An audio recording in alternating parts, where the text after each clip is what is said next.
In this video, update lang tayo sa mga kaganapan sa market. Check natin ang price action ni BTC. Bakit ito bumagsak? Anong macro factor ang nakaapekto dito? Solana developers naglabas ng bagong proposal para ayusin ang scalability problem ng network at yung sinabi ng CryptoQuant na nasa last stage na tayo ng crypto bull market. Silipin din natin yan. At kung interesado kayo sa ganitong mga content, token reviews, crypto news, anything related to crypto, make sure to subscribe and hit the notification bell. 27, umakyat agad ng $1 yung price ng Sonic. At alam ko marami ding node holders dito niyan. So congratulations. Balik tayo. Crypto bull market entering final stage, sabi ng CryptoQuant. So sinasabi dito sa report na nagsimula ang cryptocurrency bull market noong January 2023 at ngayon tinitingnan ito ng CryptoQuant, isang on-chain analytics platform na pumasok na sa final stage. Hindi ibig sabihin na babagsak na ang market.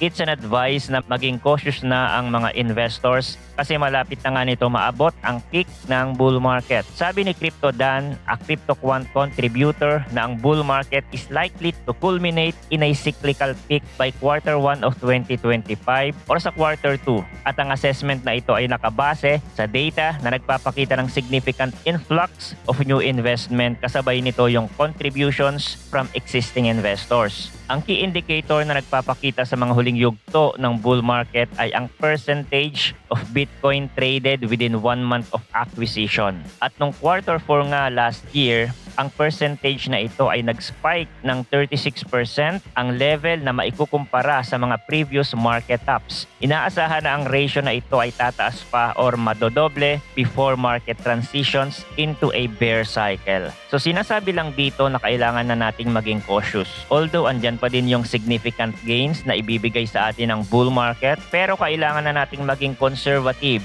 kasi ang peak ng market hindi naman natin alam kung kailan talaga mangyayari. Pero meron tayong mga data na tinitingnan in the past na magsisilbing guide sa atin and will not give us an absolute prediction.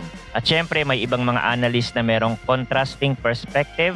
Kung ang CryptoQuant ay nag-a-advise na maging cautious na tayo, ang iba naman optimistic pa din ang projection sa market at inaasahan na ang bull market ay mag-extend into late 2025.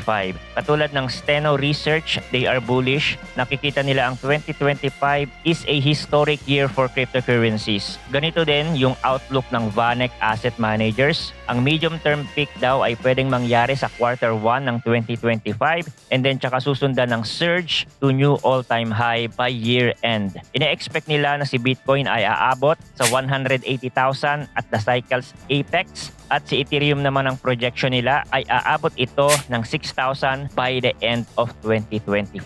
At kagabi nga, nagsimulang mag-drop si BTC below 98,000, erasing early yearly gains. Ang itinuturo na dahilan ay ang stronger than expected US economic data. Nagbago yung sentiment ng mga investors. At sa pagbagsak ng price ni BTC, it triggered $300 million liquidation across the crypto derivatives market, a first significant leverage flush. Ang Bureau of Labor Statistics, JOLTS report, and ISM Services Purchasing Managers Index PMI surprised investors with stronger than anticipated readings. Ang job opening noong November ay tumaas sa 8.1 million, mas mataas sa 7.8 million noong October, pero nag-e-expect lang ang mga analyst ng 7.7 million. Habang ang ISM Services PMI nakapagtala ng 54.1, exceeding expectation of 53.3.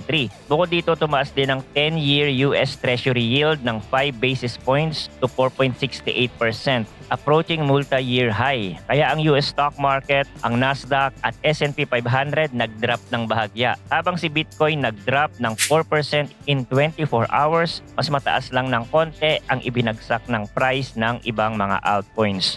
At kung titingnan natin yung price action ni Bitcoin, ang ganda na ng bounce nito noong isang araw, noong January 6. Nabasag na yung swing high, lumagpas na ng 100,000. Bullish momentum na dapat, kaya lang hindi siya nagstay above. Kailangan magstay siya sa taas para masabi natin na bullish is regaining momentum. Pero dahil na-reject siya and it looks like a bearish engulfing, although it's a higher high already, we need to see a higher low, a bounce from this area and break this recent swing high, kasi kung hindi siya magbabounce at puro red candle ang sumunod dyan, then tumataas ang chance na basagin niya itong support natin dito. Kasi kung mapapansin nyo yung price action, BTC is ranging. This is the invalidated head and shoulder. Umangat yung price. Now this formation will give us another head and shoulder, which is a bearish price pattern. So if we want a price continuation, then BTC should bounce and create a higher low. Dapat strong yung bounce at hindi weak. Kasi imagine if it's a weak bounce, then magpo-form lang siya ng another lower high. Mas pinagtitibay lang yung bearish bias and a drop below 90,000 is likely. Although kahit naman bumagsak siya dyan, nasa bullish territory pa rin ang price structure ng overall trend. At kahit pa mag-negative 30% retrace pa yan, pasok pa din yon sa threshold. Iba pang news, ang new Solana proposal na naglalayo na maresolusyonan ng scalability issue with Lattice system. So nag-introduce ang Solana developers ng new proposal para resolbahin ang scalability challenges na kinakaharap nila dahil na rin sa patuloy na paglago ng network. Ang proposal ay may title na SIMD 215 na nagsasuggest of implementing a lattice-based homomorphic hashing function to address the state growth problem. Ang proposal ay naglalayo na i-optimize kung paano mag-verify at mag-trace ng user accounts ang Solana na magbibigay daan sa network para makapag-scale efficiently to billions of accounts. Ang state growth problem kasi ng Solana ay nagre-refer sa increasing difficulty of recalculating the state of all accounts, lalo na at dumadami ang mga users ni Solana. Sa ngayon kasi nagre-require ang Solana na i-recalculate ang lahat ng accounts regularly. At ang proseso na ito ay nagiging resource intensive na, lalo't padami ng padami ang mga new accounts sa Solana. At ang problema na ito ay hinighlight na dati pa ni Anatoly, co-founder ng Solana Labs, kaya madalas magka-outage itong si Solana. At ang benefits ng proposal na ito, hindi lang mapapabilis ang network, bababa din ang gastos sa pag-maintain ng network and will improve user experience. Ang Solana kasi is one of the leading blockchain in terms of DeFi and on-chain activity.